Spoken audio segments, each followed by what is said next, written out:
Alô, galera! Aqui quem fala é André Perim, ao meu lado aqui André Budon. Nós somos o Cone do Silêncio.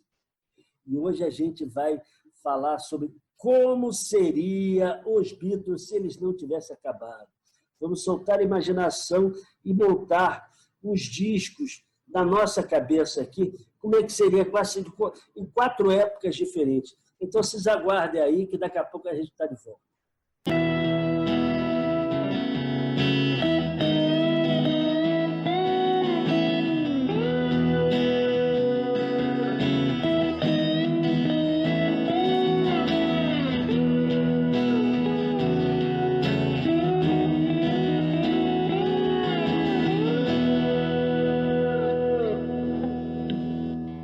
Voltamos. Antes de tudo, mais uma vez agradecendo o apoio de vocês. Os programas estão indo super bem, estão bombando, graças a vocês. E a gente hoje vai fazer um exercício de imaginação. Eu e Perim, que amamos os Beatles, imaginamos o seguinte: se eles não tivessem terminado, se eles tivessem conseguido contornar as crises que estouraram e que acabaram fazendo que eles se separassem, e chegassem a um acordo para poder continuar trabalhando juntos, não no ritmo que eles trabalhavam. Assim, a gente imaginando que eles fizessem um disco de 3 em 3 anos, que eles tocassem uma carreira solo paralelamente, mas o que a gente conseguiria imaginar dos discos, o que entraria, o que seria música Beatle, entendeu? Nos 10 anos após a separação, a gente também fechou, entendeu? Entre a separação e a morte do John Lennon, porque na cabeça da gente, com a morte do John Lennon, a banda acabaria de qualquer jeito, não teria como continuar. Então a gente tentou montar 4 discos, imaginando um espaço de tempo mais ou menos entre 3 anos, entre um disco e outro.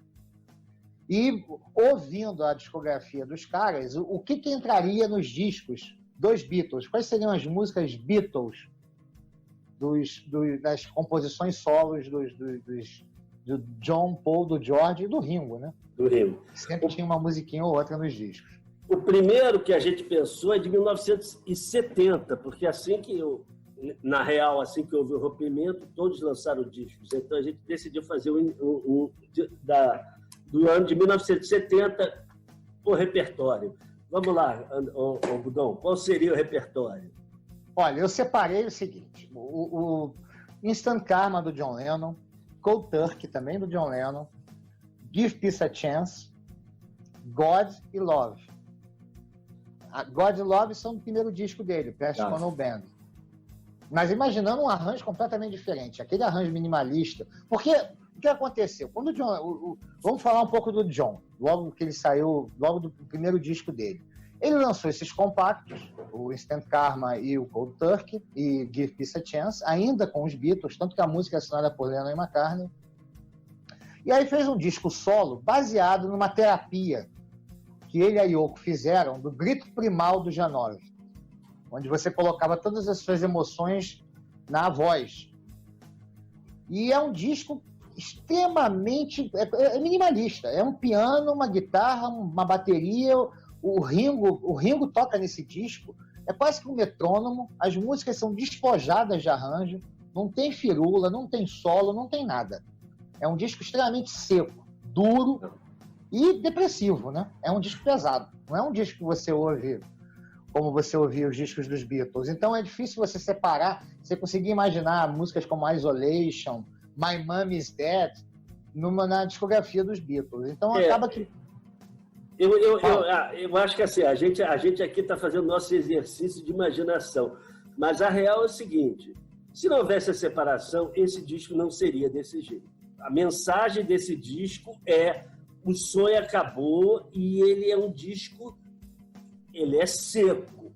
Já falando do Paul, eu consegui imaginar das músicas do Paul na época, do primeiro disco solo dele, do disco é Junk, Maybe I'm Amazed e Every Night. E ele lançou solo, já tinha composto, na verdade lançou depois de 70, mas ele já tinha composto a música Another Day, que é muito Beatle. É uma música, é uma baladinha Beatle clássica. Eu não sou tão Beatlemaníaco quanto você. Another Day eu acho uma daquela silly love songs. É uma música, é uma cançãozinha boba. É boa, caberia no disco dos Beatles. Mas eu acho uma música boba, por exemplo, comparando com o que o John Lennon está fazendo, eu acho uma música boba. Mas, por outro lado, eu quando escuto esse primeiro disco do Paul McCartney, a sonoridade você sente é o que falta no disco do John. Porque é um disco... Inclusive, tem os temas instrumentais que são muito bonitos. Assim, uma coisa idílica. É uma coisa E eu acho que isso marca muito o que era John e Paul. Enquanto o John era ácido, era ali frio, coisa... O Paul era a vida... Não vou dizer que ele fosse a vida é linda, mas ele era o cara solar, o cara que mostrava isso, entendeu? Não, e acima de tudo... Os dois ia sair uma coisa maravilhosa desse disco. A verdade, assim, o John Lennon tinha noção da crueza melódica que ele tinha. Ele brincando uma vez, disse o seguinte: você nunca vai ouvir um garçom espanhol assoviando a I'm the Walrus. Vai assoviar Ele tinha noção de... Ele, melodicamente... O Paul McCartney é muito mais rico melodicamente. Agora, a gente tem os outros dois Beatles. E, assim, para mim, fazendo aqui, você fez a sua, você vai falar agora, muito difícil escolher uma música ou duas músicas do George Harrison para esse disco. Ele faz um álbum triplo que não tem música ruim. Não tem música ruim. É o melhor disco dele. Ele é bom de ponta a ponta.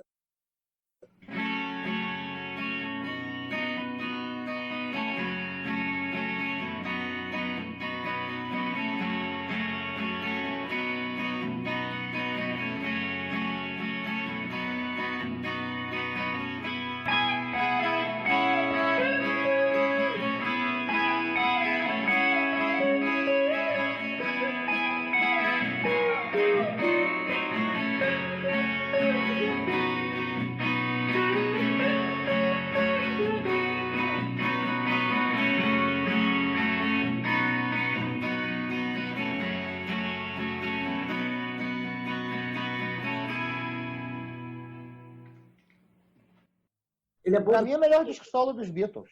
O disco mais consistente. Qualquer música que você escolher ali está maravilhosa. All Things Must Pass. E é engraçado, né? Porque você tinha essa regra do George Harrison na banda, né? Ele entrava com 2 músicas sempre. Nunca entrava muito mais que isso. Ele entrou com 3 músicas no Revolver. Ele entrou com... A impressão que dá do All Things Must Pass é assim, que ele tinha uma coleção de músicas recusadas pelos Beatles, que ele sabia que era boa, quando ele sai, fala assim, não, vou fazer triplo. Foi exatamente. Ele falou assim, cara, eu botei tudo para fora. Você vê no Let It Be, por exemplo, eles tentando ensaiar All Things Must Pass. Mas os caras não tinham, mas já estava todo mundo de saco cheio um do outro. A gente vai falar um dia sobre o pesadelo que foi gravar o Let It Be, que os caras quase se mataram, saíram na porrada física mesmo, foram vias de fato. Eles já estavam de saco cheio uns dos outros. E o George era uma coisa meio complicada, né? Porque ele tinha que trabalhar tudo sozinho. Por exemplo, enquanto você ainda tinha uma parceria realmente efetiva entre o John Lennon e o Paul McCartney, um chegava com a música para o outro e falava assim, pô, o que eu boto aqui? O que eu faço? Pô, se eu embarquei aqui nessa... O George não tinha isso. O George tinha que chegar com a música sozinho, pronta cara. e... Ele já chegava com a música, exatamente. E ele vinha, e na boa, ele veio num crescendo a partir do Revolver que é inacreditável. O cara lançou para mim, a melhor música do álbum branco é dele, que é Why My Guitar Gently Weeps. No meio de uma porrada de música boa, ele fez a melhor do disco e ele embatou a pau no Abbey Road com Something Here Comes the Sun. Something ainda tem uma curiosidade que o Frank Sinatra, quando grava Something, ele agradece. É uma das melhores músicas a Lennon e McCartney. Ele elogia o Lennon, ele fala assim, porra, da dupla Lennon e McCartney, a maior dupla contemporânea. E era o George Harrison, isso é sacanagem, né? Aí o Ringo. O Ringo fez um disco, logo que saiu dos Beatles, que é o que você menos imaginaria. O que o Ringo pode fazer? Ele fez um disco de jazz. Fez um disco de standards da música americana. E eu acho que cabia alguma música ali. Eu pensei em Sentimental Journey. É uma música, sabe? É aquele clima Sgt. Pepper's ainda ali, de alguma forma. Não, tem esse clima, mas eu acho que, considerando o trabalho deles na época, eu colocaria Ivan Camise.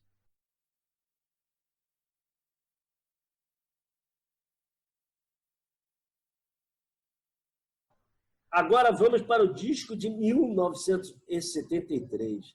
Eu acho que aí a coisa melhora um pouquinho, porque nós tivemos grandes discos aí, então a gente fazer uma coletânea, quer dizer, imaginar como seria com os Beatles, fica bem mais interessante. Eu acho que dá para ter mais unidade. Eu pensei, do John Lennon, Mind Games, que para mim é uma das melhores músicas vamos dizer, da carreira solo dele.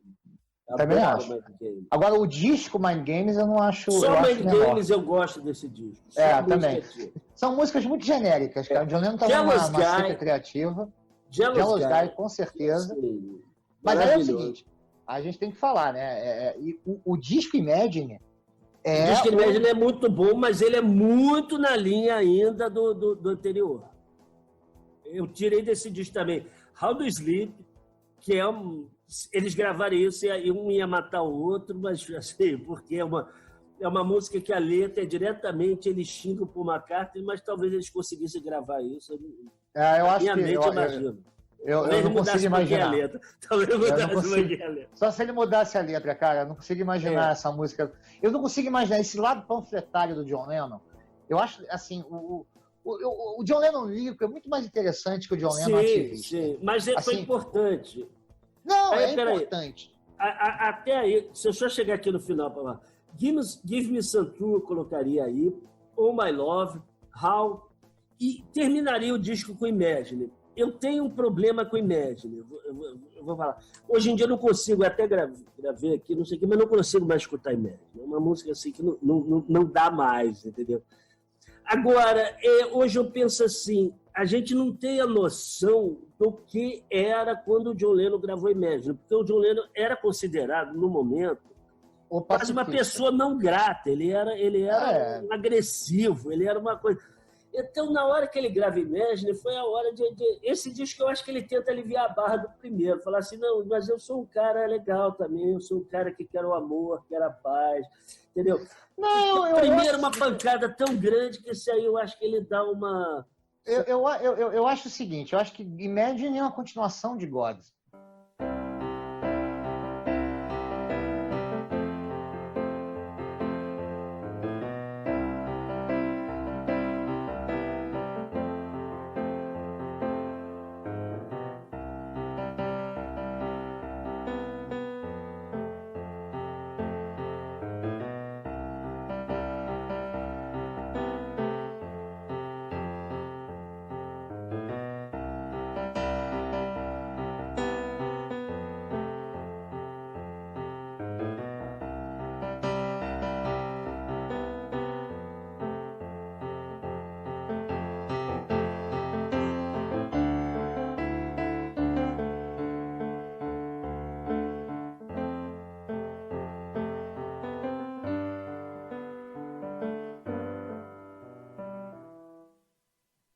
Mas é mais leve, é mais leve. É mais leve até por causa dos arranjos. O que o John Lennon? O John Lennon não é bobo, cara. O John Lennon viu o seguinte. Tem o Nick Hopkins. Nick Hopkins. Não é só isso. Não é só a banda que é maravilhosa. George Harrison toca nesse disco. How Do You Sleep, o slide é todo do George Harrison. Também estava muito mais do que bolado com o Paul McCartney. Os dois queriam matar o Paul McCartney na época. Mas o que ele faz? Ele vai na malandragem. Ele fala assim, porra, o disco do George ficou bom pra caralho. O que eu vou fazer? Ele trouxe o Phil Spector para produzir. Trouxe o Phil Spector. Então vamos lá. Paul McCartney. My Love, indiscutível, música maravilhosa do Paul McCartney. Não, é maravilhosa, mas eu boto no outro dia. Eu boto em 76. Você bota em 76. Porque essa música eu boto em 76. Porque eu acho que essa fase do Paul McCartney, para mim, é quando a carreira do solo do Paul McCartney realmente começa, que é com Diamond Run. Bluebird, que eu acho maravilhosa essa música. Eu acho que ela se comunica com Mind Games, com um estilo de música. Isso até é um negócio que eu quero falar. Peraí. Live and Let Die. Não tem como, né? A música é a música... Quando eu me lembro de 007, de música de 007... Eu fecharia por McCartney aqui. Botaria do George Harrison, Give Me Love. Que é linda. E Don't Come Easy do Ringo, que eu acho que fecharia assim. Esse disco eu acho que ele fica mais orgânico que o outro. Agora eu tenho uma questão para fazer esse disco. Mas tem pouca música aí, cara. Você botou pouca música, não? Não, porque eu botei muita do John Lennon. Tem Cold Turkey também do John Lennon, que já estava no outro, né? Eu botei no outro. Não, já está aqui. Agora, eu tenho uma questão aí, eu sei que você não vai concordar, ou talvez concorde. Eu acho que eu sentia no trabalho do Paul McCartney, e aí ele já estava começando com Wings, coisa, e isso eu acho que rola até hoje, assim, existe uma divisão, que você tem o Paul McCartney pop, que caminha para o pop, e você tem o Paul McCartney roqueiro, e às vezes é difícil você entender no mesmo disco que o lado roqueiro do Paul McCartney é muito bom, ele tem uns negócios muito bons, rock and roll, e às vezes não bate com as baladas. Assim, para mim, às vezes parece assim, ou são dois artistas ou são dois discos diferentes, entendeu? Eu não sei, eu acho que ele conseguia equilibrar isso melhor, mas ele sempre foi assim. Na frente, ele foi. Ele sempre foi assim. Ele sempre foi assim. Exemplo, o John não tem tanto isso. O John não tem tanto isso. O John Lennon é mais... O John Lennon vira e mexe, faz uma balada, faz uma música mais romântica. Eu acho que talvez até pela maior musicalidade do Paul, ele transita em diversos estilos. Ele transita melhor com ele. Eu não vejo esse choque. Eu não vejo esse choque. Não é um choque, que às vezes eu escutei e falo assim, pô, mas dessa balada o cara vai pro negócio e você fala assim, caramba... É o mesmo Paul? É o mesmo Paul. Porra, mas é o mesmo Paul, por exemplo, se você for pega o álbum branco, por exemplo. O mesmo Paul que canta Helter Skelter, o mesmo Paul do Helter Skelter e do Back in the Accessor é o Paul de I Will, é o Paul de Mata My Dear, é o Paul de... Eu acho que até nos discos atuais do Paul, você sente isso. Como ele transita, tipo, faz um negócio mais pop, de repente faz um negócio mais pesado, mas aqui você fica...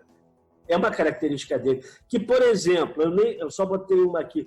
O Ringo já é... o Ringo parte para uma coisa primitiva e é aquilo. É aquilo. O Jorge também. O Jorge tem a assinatura dele, é aquilo. Eu acho que o Paul tem essa variedade maior. Não, o Paul, acho que melodicamente é o músico mais dotado dos Beatles. Junto com... Eu acho que o George Harrison, tecnicamente, brilhante. Mas o John Lennon é a criatividade, é por outro lado também. Por outro lado. O John Lennon é talento. O Paul McCartney, obviamente, tem talento, pelo amor de Deus, mas ele tem a técnica, ele tem a manha. Eu acho que a paleta é como se é um pintor, entendeu? É um cara que estende mais a paleta de cores dele, entendeu? E você pega assim, o Paul tocando baixo é uma coisa impressionante. O Paul fazendo coisas que ele fez na guitarra é bonito. O Paul no piano é muito mais harmonicamente elaborado que o John. Isso aí é... Não, o Paul tem uns solos muito bons, cara. O Paul tem uns solos de guitarra. Cara, o solo de Taxman é do Paul. Aquele solo porra louca de Taxman, cara, entendeu? Que o George não conseguia encaixar nada, o Paul McCartney foi lá e gravou um solo que, porra, você não consegue imaginar Taxman sem um solo diferente. É o Paul McCartney. Quando os Beatles começaram, Paul McCartney era o terceiro guitarrista. Você tinha 3 guitarristas.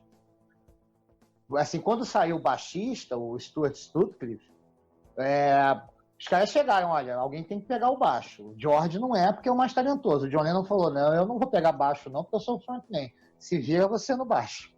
E o Paul encarou tocar contrabaixo, mas ele sempre tocou outros instrumentos. Ele toca violão muito bem também. Do meu disco, que eu tinha separado, a gente tem muito mais coisa em comum do que discordância. Que bom! Eu pego Let Me Roll It, a gente estava falando do lado roqueiro. Do lado roqueiro, eu boto Bluebird em outro disco. Eu boto Let Me Roll It e Jets. para dar uma esquentada no disco. Do George, eu pego What is Life, desculpa, All Things Must Pass, Give Me Love. Eu acho que fica por isso. E do Ringo, eu pego Photograph. Tá. 1975. Eu botei 76, mas a gente pode fazer Tudo um bem. um mexe aí nessa história.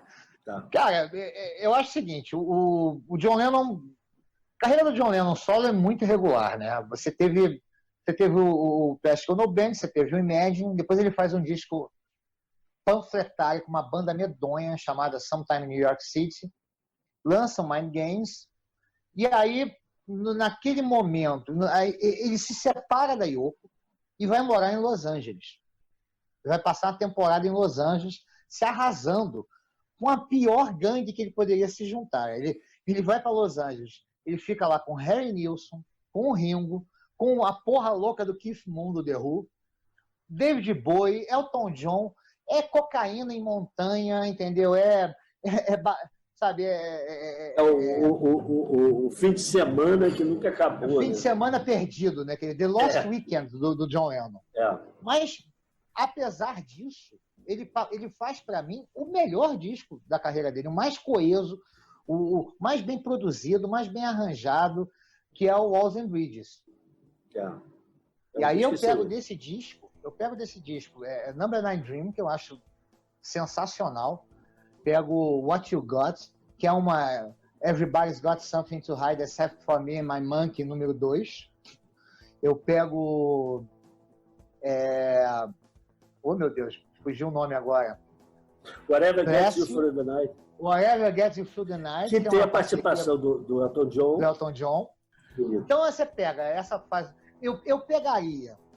Aí seria a minha sessão de cover. Stand By Me, que ele gravou... Sim, ele gravou um disco, depois ele gravou um disco rock and roll quase inteiro de cover. Ele, na verdade, gravou antes, mas foi lançado depois. Foi o último disco lançado antes da hibernação do John Lennon. A gente vai falar daqui a pouco. Mas eu acho Stand By Me do cacete. Também, maravilhosa. Até porque é uma música negra, é uma música... E ele dá uma... Cara, o John Lennon, assim, ele dá uma interpretação que parece que é dele. Parece que é dele. Para mim, o grande instrumento do John Lennon é a voz. E do Paul? Eu colocaria, você já colocou no outro disco, mas eu colocaria My Love.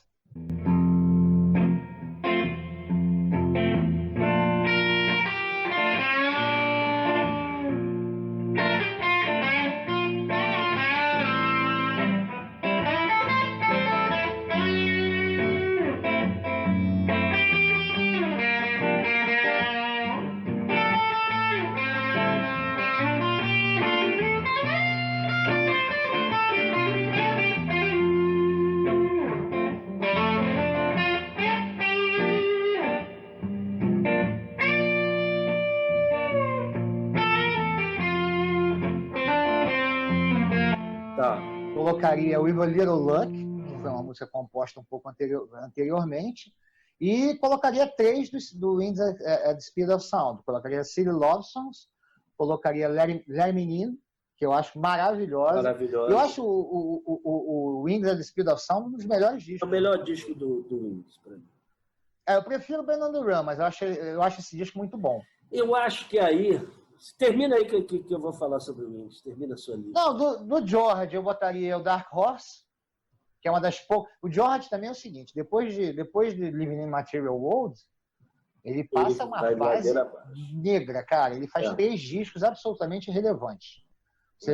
Eu tentei pensar alguma coisa, eu ouvi os discos de Dever de Casa, eu tenho os discos, mas uma reescutada nos discos, eu não consegui parar uma música sequer para entrar eu não consegui imaginar uma música dessas boa o suficiente para entrar no disco dos Beatles.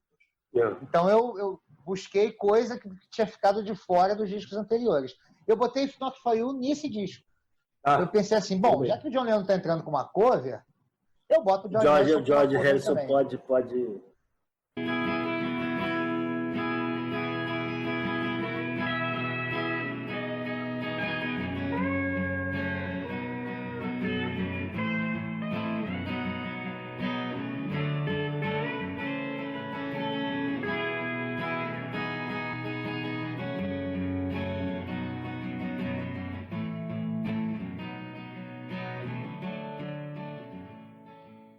E do Ringo? I'm the Greatest. Que é a Eu música adoro composta, essa a música. única parceria... Oi? Eu adoro essa música. Também adoro essa O música. Ringo tem uma coisa que você pegar os três não tem. O Ringo tinha senso de humor. O Ringo era engraçado, o Ringo era piadista. Não, e o Ringo ria de si mesmo. O John não dá, até tenta, mas não consegue. O Ringo está sempre se divertindo ali. Porque o Ringo ria de si mesmo. O Ringo sabia. Sempre. Sempre. Até, tipo assim, os títulos das músicas dos Beatles, assim, a Hard Day's Night, é um trocadilho. Isso é Ringo. É um trocadilho dele. Tomorrow Never Knows. O John Lennon faz uma música inspirada no livro lá dos tibetanos, dos mortos de tibetanos. O Ringo fala Tomorrow Never Knows, que é um negócio que parece novela, entendeu? Parece título de novela, de livro de adolescente, entendeu? Pode ser ele tinha essa sacação. Ajuda também, né? Ele tinha essa... O Ringo, ele tinha... Eu acho que o Ringo, como baterista, para mim, aí eu vou dizer... polêmica! Temos polêmica! Não. Para mim, como baterista, acho que não tem nenhum... Assim, são poucos os bateristas que têm a sensibilidade de entender o que a música pede da bateria. Eu acho que o Ringo entrou nos Beatles já nessa função. Olha, tua função é isso aqui, você vai fazer isso aqui. E ele fez muito bem. Ele não é um cara ali que entrou para revolucionar a bateria, mas quando ele pôde, eu acho que a primeira música que o Ringo mostra quem ele é a Ticket to Ride. Você já escuta aquilo que ele fala de opa. E quando ele pode, lá, Day in the Life, que ele pode soltar os tontons e coisa, você vê que ele é um excelente baterista. Acima de qualquer coisa, a noção que o Ringo tem, entendeu? Do que, assim, de encaixar a linha, entendeu? A linha rítmica, que a música pede. Porra, tem músicas que se você tirar, assim, você bota 20 bateristas melhores tecnicamente que o Ringo, o cara não ia tirar o som que o Ringo tirou. Agora, por exemplo, o que ele faz, por exemplo, em Come Together, a música é do Ringo, cara. Pam, pam, pararam, isso é o Ringo, cara. Agora, assim, bota qualquer outro batera. Apesar da gente pegar a discografia do Ringo, não é boa. É assim, a gente fala de altos e baixos, eu acho que a discografia do Ringo é mais baixo do que alto. Não, mas com assim, certeza. Mas ele o Ringo não era um compositor. Mas ele mantém o negócio da personalidade que eu adoro. Tanto que ele fez o filme O Homem das Cavernas. O Ringo é o Homem das Cavernas. É o Homem das Cavernas. Ele é o Homem das Cavernas. O Ringo tem a coisa. E o Ringo é aquele cara... O Ringo... De todos os músicos dos Beatles, assim, dos Beatles, o Ringo e o George foram os caras que mais interagiram com outros músicos. Isso é muito legal. Sim.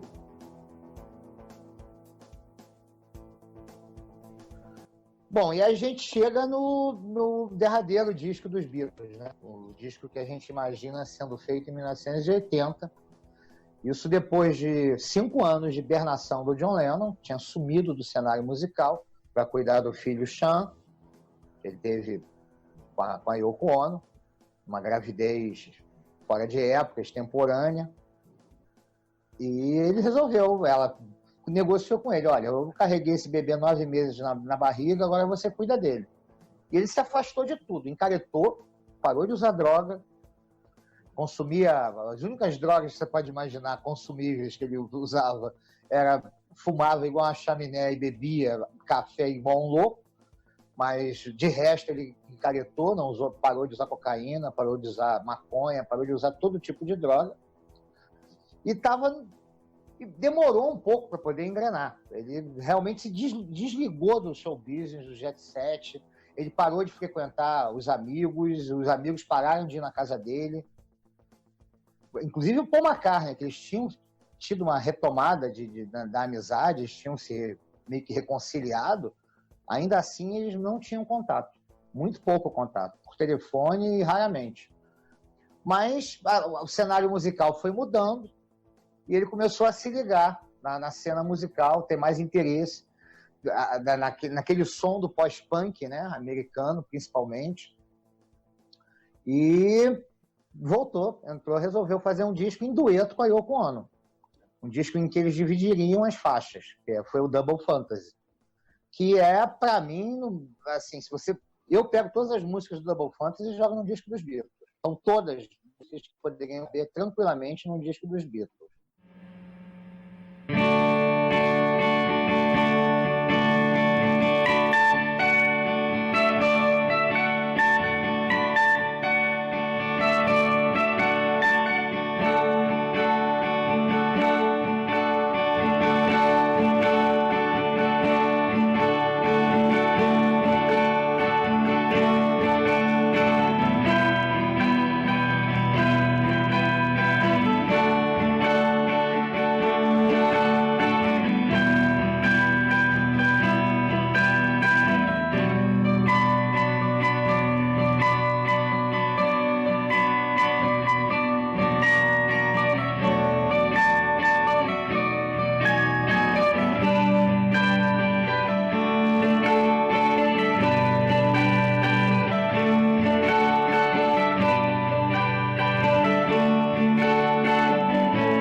Paralelamente, o Paul McCartney viu o Wings naufragar.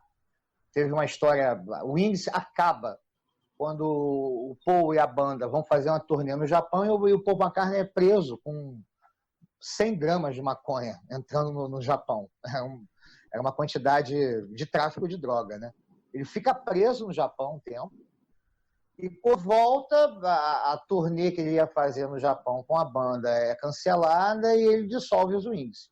Isso depois de um crescendo bom. O último disco dos Wings é muito bom. O Back to the Egg. Back to the Egg. É bom esse disco. Ia falar Close to the Edge. Não, Back to the Egg é bom esse disco. E antes disso, eles fizeram London Town, que, assim, eu acho um disco mediano, mas a música London Town eu acho muito bonita. Eu acho que é uma música, assim, do Wings, vamos dizer, pouco valorizada. Eu acho que ela é subvalorizada.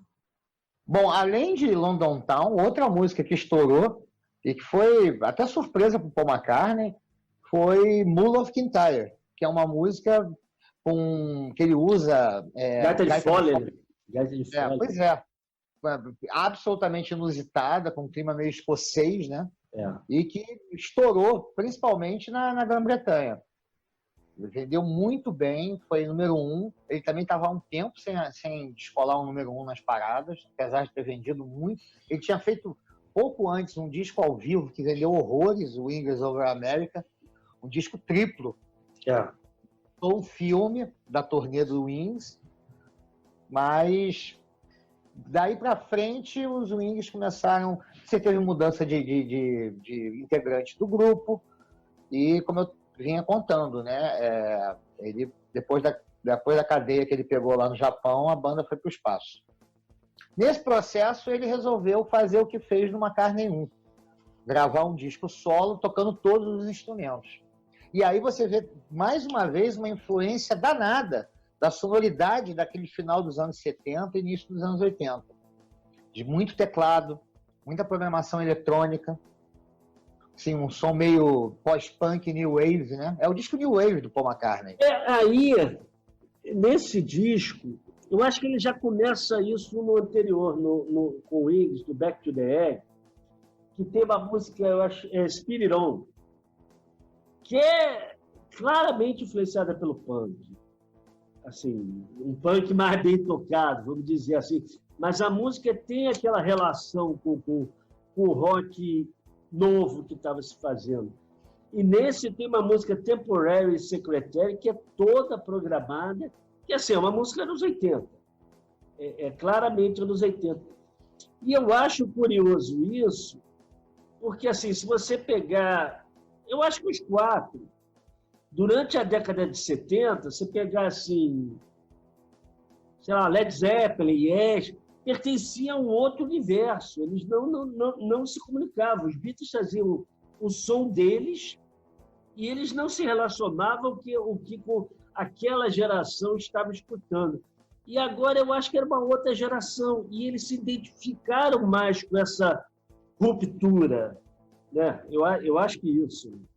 Eu acho que houve a tentativa de dar uma repaginada no som, né? Os Beatles sempre foram muito fiéis às influências que eles tiveram, mas como todo músico, né? Assim, faz a cabeça do músico, principalmente, é o som que você ouve na sua adolescência e na sua juventude.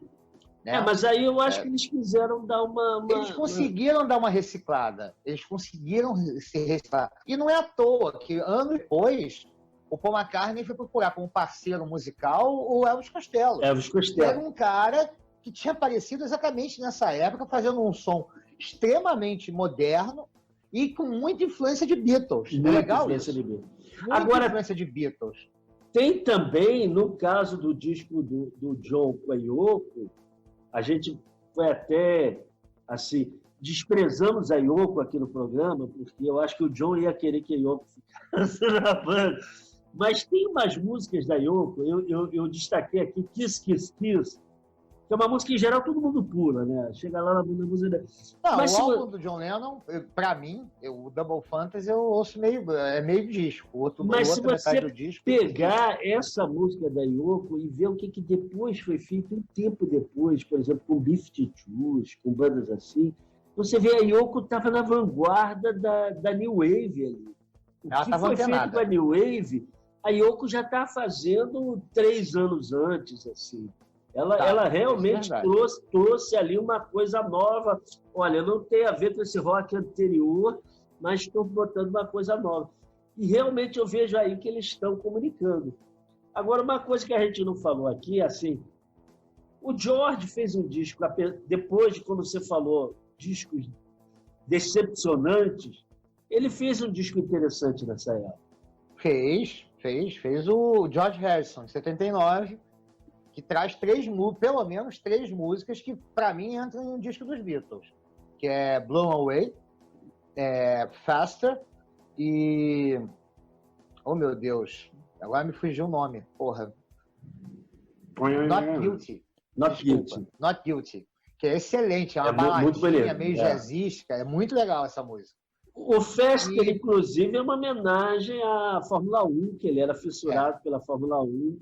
Acho que é em homenagem ao Niki Lauda, né? Não sei se é diretamente ao Niki Lauda. E ele era amigo do Emerson, era amigo dele. Ele era amigo pessoal, assim, amigo de frequentar a casa, mas amigo de chamar para festa, de frequentar a casa, de viajar junto, o Jack Stewart. Tem um vídeo no YouTube, eu não sei se existe ainda mais, que é ele desejando feliz aniversário pro Emerson, cantando Here Comes the Sun. Here Comes the Sun. Não, o clipe de Faster é Fórmula 1, porra. É bonito a beça. Aqueles carros da década de 70, largos, de asa alta, da Fórmula 1. Porra, é uma coisa diferente, né? É uma coisa diferente. Não lembro de algum artista que tenha feito música em homenagem à Fórmula 1. Né? Esse cara... Não, assim... Você frequenta pela coisa do jet set, pela coisa da high society, por ser um esporte de bonito. Mas, assim, você ser... Ele gostava de dirigir, ele era bom piloto, ele gostava de dirigir desde a época dos Beatles, ele foi um dos primeiros a comprar um carrinho, ele tinha um Mini Cooper, que tem a história deles lá do ácido, a primeira vez que eles tomaram ácido, que ele dirigiu o Mini Cooper a 10 por hora e achava que estava a 500 por hora, essa história é maravilhosa.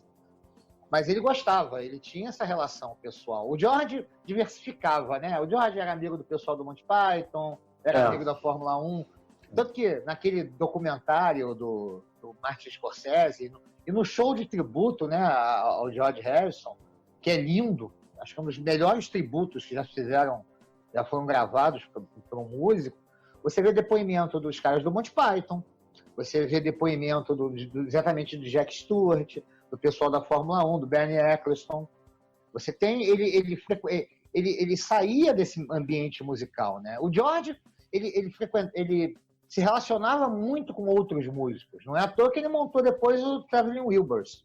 O Traveling Wilburys era uma banda meio fantasma que tinha o George Harrison, Roy Orbison, Bob Dylan, Tom Petty e Jeff Lynne, né? Do Electric Light Orchestra, que era Beatles, né? O cara, assim, Electric Light Orchestra era Beatles escarrado, né? Os caras, era assim, Beatles do espaço. Nem dá pra negar a influência. Agora, eles fizeram uma banda. Mas eu acho muito bom. Eles fizeram uma banda ali com outro nome, eles não podiam usar aqueles nomes deles, e criaram uma banda ali como se fossem os caipiras, uma família caipira, e todo mundo sabia quem eram eles. Mas... Agora, a gente não falou aqui para fechar a tampa do Ringo, coitado, porque essa época realmente a produção do Ringo foi... Abaixo assim, da crítica. Eu não consegui tirar nada bom. Eu passei a gostar do Ringo nessa época que ele, tipo assim, fez o Homem das Cavernas, que foi um filme de humor muito engraçado. Ele botou essa via dele de ator, que ele até brincava na música Act Naturally, quer dizer, eu sou ator, eu fiz cantor natural, vou tirar a onda lá, eu sou ator, essa coisa. Mas, musicalmente, eu acho que o Ringo deixou a desejar nesse final bastante. Eu para não perder a tradição, eu pego Back of Boogaloo. Essa aí foi a nossa imaginação, a seleção que a gente faria, esses 4 discos. É óbvio que cada um que escutar isso vai fazer de uma maneira... Nós não somos, nosso gosto, até que nós dois aqui, né? Nós dois aqui, nem sempre nós concordamos, mas a ideia do programa foi essa. E a gente montou junto uma playlist. Fala um pouquinho da playlist. Na verdade, a gente vai fazer 4 playlists, uma para cada álbum. Senão a gente vai ficar confusa a coisa. A gente quer dar a nossa concepção de cada álbum que a gente imaginou aqui. Agora, respeitando, a gente imaginando que cada um tem seu arranjo característico, porque foram com músicos diferentes, mas tentando imaginar como seria realmente a coesão de um disco dos Beatles, com os caras tocando juntos. É importante, a gente vai investir mais também nessa questão das playlists, eu acho que são importantes para o nosso programa. E a gente agradece mais uma vez, vamos ficando por aqui. Semana que vem tem um tema novo, tem um papo novo, espero que vocês gostem. Compartilham, curtam, deem palpites, sugiram. E agradecer aí a força de todo mundo, que a gente tá adorando fazer esse programa e vida longa para ele. Valeu, gente. Obrigado, até a próxima.